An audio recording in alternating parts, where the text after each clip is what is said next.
Hi, I'm John Green. Welcome to my salon. I think my brother is about to get eaten by an anglerfish. This is Mental Floss on YouTube. And did you know that Martin Scorsese wanted The Clash to star in Gangs of New York before Leonardo DiCaprio and Daniel Day-Lewis came along? So The Clash are like, oh, should I stay or should I go? And then they went. Or alternately, The Clash are like, I'm sorry, Martin Scorsese, but London is calling.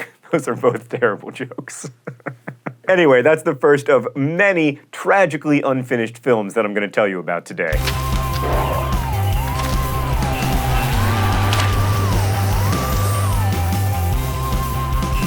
Both David Lynch and David Cronenberg were in consideration to make a Star Wars film, although they both claim they were only approached and nothing further. And speaking of David Lynch films that were never made, Ronnie Rocket was going to be his follow-up to Eraserhead. The film is about a 3-foot-tall man who runs on electricity. In a 2013 interview, Lynch said that he's still open to making the film, actually, but fears not being able to find the industrial-looking locations that he needs. He claimed, quote, cheap storm windows and graffiti have ruined the world for Ronnie Rocket. There are a couple films that couldn't be completed because a star died halfway through the shooting process, like the 1962 movie Something's Gotta Give, which would have starred Marilyn Monroe. Then there's the famously cursed adaptation of the great comic novel A Confederacy of Dunces, like John Belushi was cast in 1982 and then died. The role was given to John Candy in 1994 and then he died. The same thing happened to Chris Farley in 1997. What is this? And then a few years later, Will Ferrell hoped to star in the film, but it still looks like it's not going to get made. Just don't die, Will Ferrell. I need you in Anchorman 5. In 1989, Sergio Leone, the director of The Good, the Bad, and the Ugly, had secured $100 million in financing for his war epic Leningrad, which he wanted to star Robert De Niro, but Leone died mere months before they were going to start production. And then there's the Disney version of The Little Prince, which was written by none other than Orson Welles and storyboarded in the 1930s, but then never made. There have been a few other Disney movies that weren't ever made, including an adaptation of Roald Dahl's The Gremlins, a 2009 remake of Yellow Submarine, and Uncle Stiltskin, the story of Rumpelstiltskin. Orson Welles also tried to adapt Heart of Darkness into a film before it was rejected by his studio, RKO, for being too costly. He then attempted to take on an adaptation of The Smiler with a Knife, starring Lucille Ball, which RKO also rejected. The film he then made? Citizen Kane. When Orson Welles died, by the way, he left behind 300,000 feet of his film for Don Quixote, which, if you've ever actually read Don Quixote, is kind of hilarious, but also tragic. Like the book. He made several films for the sole purpose of financing Don Quixote, and he spent like 30 years trying to shoot and complete the project in locations like Mexico and Spain and Italy, but then he died. The 1990s saw the development of a Tim Burton-directed and Kevin Smith-written film titled Superman Lives, starring none other than Nick Cage as Superman, and also presumably Clark Kent. Luckily for our imaginations, photos of Cage as Superman have leaked online. Unluckily, copyright law prevents us from showing them to you. There were a bunch of Spider-Man movies that were never made, like a fourth film in the Tobey Maguire series, which started and then stopped production, and also a 1991 film written and directed by James Cameron, in which Spider-Man lives on an ocean liner and is 8 feet 6 inches tall and blue. Other abandoned superhero movies that made it into various stages of production and planning include Plastic Man, The Flash, Green Arrow, Dazzler, and Silver Surfer, which I would still like to see. But that's nothing compared to a 1965 Batman vs. Godzilla movie that was never made. I mean, how can you not revive that project, Hollywood? You made the movie Battleship. Please, if not that, at least 1964's Godzilla vs. Frankenstein. Here are some other A#1 ideas, Hollywood. Batman vs. Ducky, Batman vs. Boba Fett, and Batman vs. Dwight Eisenhower. Bradley Cooper was supposed to play Lucifer in an adaptation of John Milton's Paradise Lost, but the special effects budget was too large for Legendary Pictures to handle. I mean, there are a lot of flying angels in that book, so production stopped in 2012. Francis Ford Coppola spent almost 20 years planning a science fiction film titled Megalopolis. He even had 30 hours of footage filmed, specifically sequences of New York pre- and post-9/11. A major part of the film's plot involved rebuilding New York, so after 9/11, Coppola stated, "I feel as though history has come to my doorstep."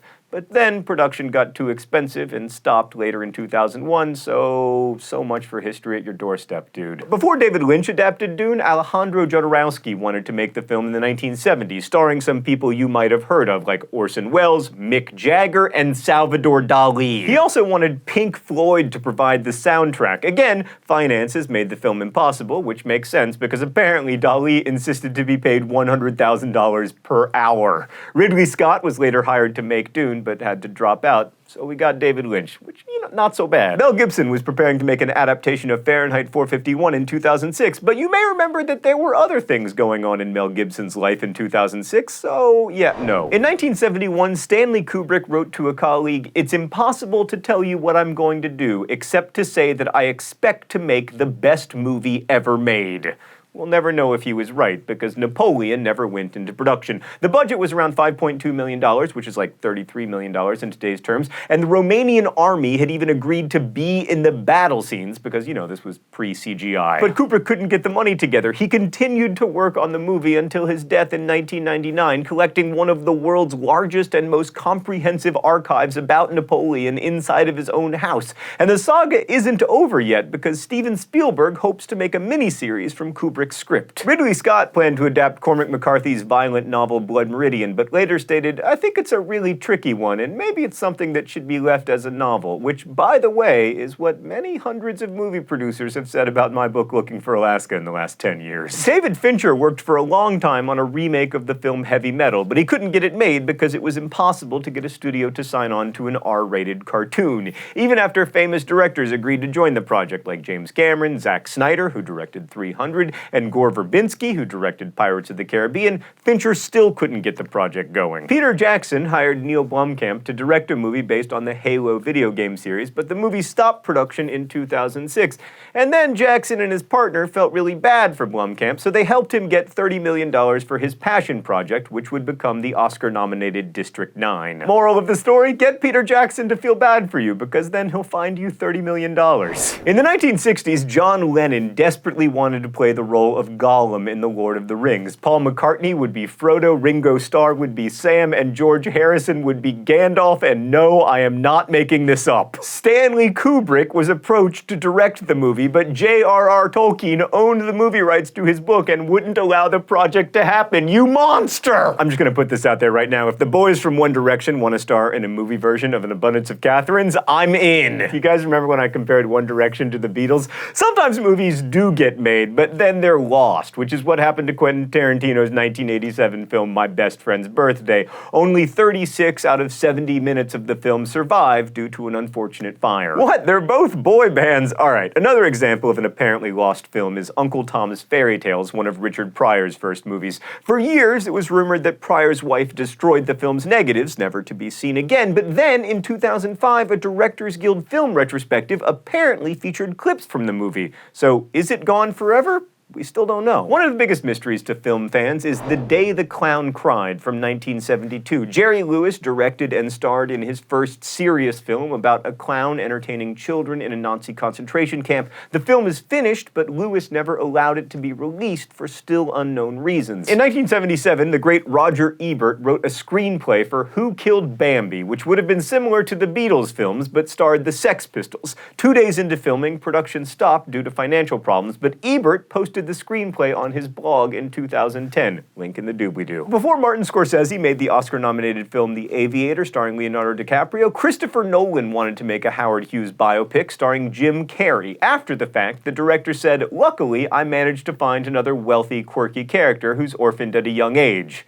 That character was, of course, Batman. Sylvester Stallone has been trying to direct a movie about Edgar Allan Poe for forever. He envisions Robert Downey Jr. in the lead role. But if they can't pull that together, might I suggest that they revive the unfilmed script Sherlock Holmes and the Vengeance of Dracula. I mean, imagine the possibilities, and also the GIFs, and further the gifts. And we return to the salon to finish up with some movie sequels, which were in various stages of planning and production before they were canceled, like E.T. 2, Nocturnal Infernal Fears, Airplane 3, Gladiator 2, Mrs. Doubtfire 2, Elf 2, Buddy Saves Christmas, Chinatown, which was supposed to be the start of a trilogy, The Breakfast Club sequel, Forrest Gump 2, Gump & Co., Brazzaville, the sequel to Casablanca, Basic Instinct 3, directed by, who else? Sharon Stone. Seriously, Dude, Where's My Car? Mark, that one isn't real, is it? Seriously, Dude, Where's My Car?